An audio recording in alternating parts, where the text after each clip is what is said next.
Здравствуйте. Who knows that? Oh, we got quite a few here. Very good. Coming after you guys after the presentation. It's funny, when I first heard that, I thought the teacher, it was the first word I ever heard in Russian. And I thought the teacher was playing a nasty joke on us.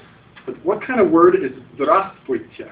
I mean, how can you even say that? And that means hello? Come on, people. I couldn't imagine it, and it just gets worse from there. You know? It's a pretty crazy language.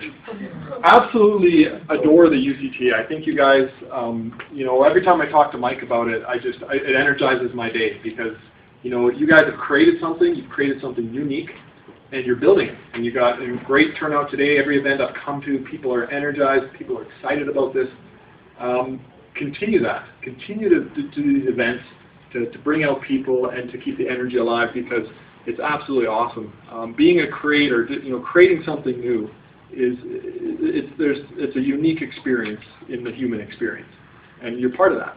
And I wish you the absolute best. And I'm proud, very proud, as Rob said, to be a UCTA member. So thank you very much for that honor, even though I had to pay the whole $20 to do it. Give me a deal on that one. This next slide, you know, speaks to why it's very important that we have this organization because, you know, there's a translation can help. Nobody can read that in the back, but it says, you know, you don't feel well, get drunk. I always thought it was the other way around, you know.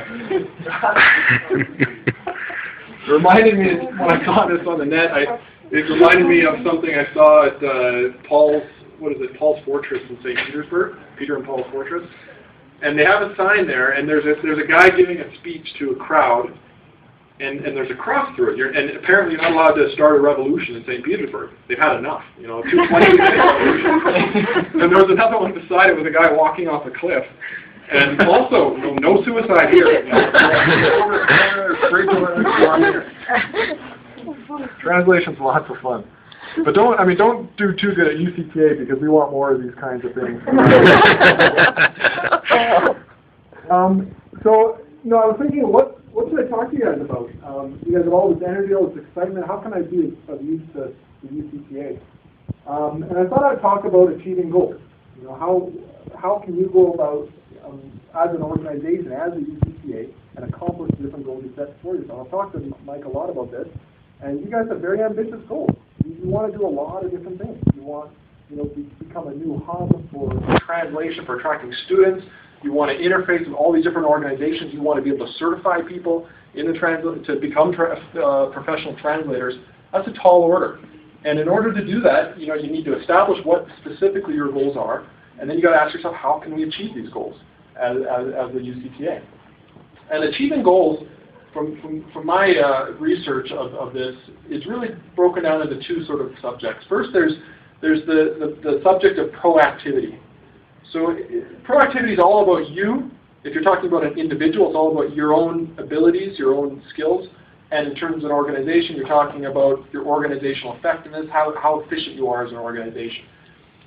You know, you go to any self-help book, you know, that's the first thing they'll always talk about is be proactive. You know, learn how to be efficient, energetic, passionate, hardworking, all those things. No, I don't really want to talk about that right now because, you know, you can open any of those books and read about that. The issue I want to focus on more is after you've sort of mastered that, and you can't really go to this next one until you've mastered the proactivity. And I think you have that. Like, from what I've seen in this organization, I see an energized organization, I see a hardworking organization. You're proactive, you have that. So the next step, if you want to achieve your goals, is your interdependencies. So you need to build up these relationships. You have to achieve the goals that you want, you need to work with groups like the two that presented here today and other organizations. You need to build those relationships up. Not everything depends only on your organization. It depends on the relationships you have, the network that you have with other organizations.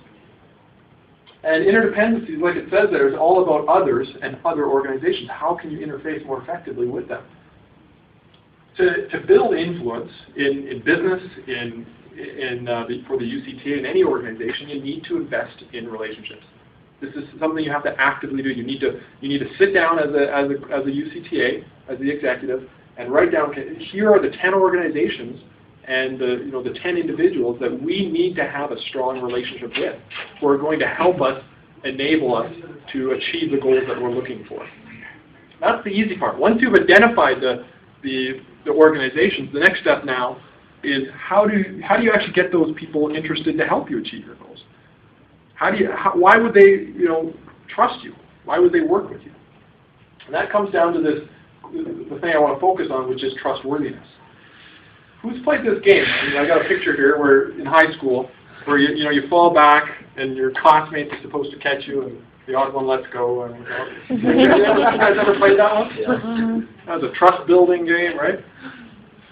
And what is it about the people that are catching you? Like, what are the two most important traits of those people?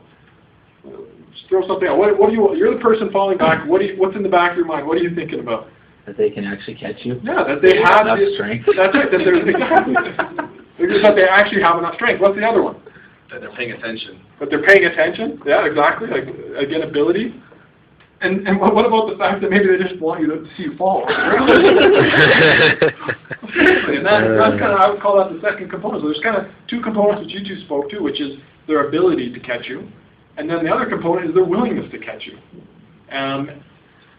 The way we define that is, if you have both of those qualities, then they are trustworthy. They will catch you. But if they have every intention in the world to catch you, have lots of integrity, they're great, but they don't have that ability, they're not trustworthy. It doesn't matter how good they are, honest they are, all those things. And vice versa. If they're strong enough to catch you, but they don't want to catch you, and again, they're not trustworthy.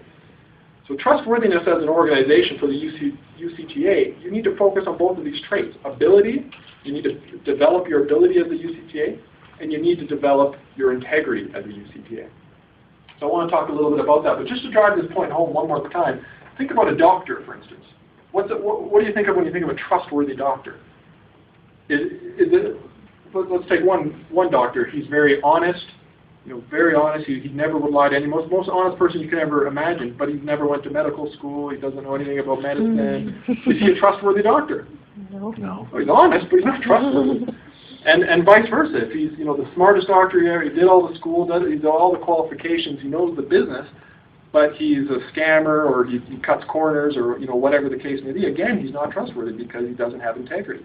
So you need both of these qualities to have it. So here's that. Here's the two qualities, sort of, and trustworthy is that nice little shaded zone in the middle there. So what is brainstorm a little bit for the UCTA. How can you guys build your ability? I can't get into all the details. You know your organization better than I do. But I would encourage you as an executive to sit down and to ask yourself, how's our ability score right now? Where are we in terms of our executive team? Do we have all the people we need to make this successful? Are we holding events? Are we establishing the important relationships? Like the relationships you saw here today with the Women's Shelter Group, with the Translation Professional Group. All those sort of relationships are absolutely fundamental to achieving those goals, and you need to invest in them. Developing your member skills, all those things. And then on the integrity side, what's your long-term vision? Do you have a long-term vision? What's your code of ethics? Have you written that down? Have you thought about it? Do you follow through on your commitments to other organizations, to other people, to the students union, to all the different people that you interface with? So give yourself a report card and see how you can improve that. And as you develop those two qualities in the UCTA, you will find that the organization will thrive and that you will be able to achieve the goals that you're setting out to do. So I think I'm going to leave it there for you guys. I know we're kind of real late right now, so I'll pass things on over to Mike here. Thank you very much. Thank you.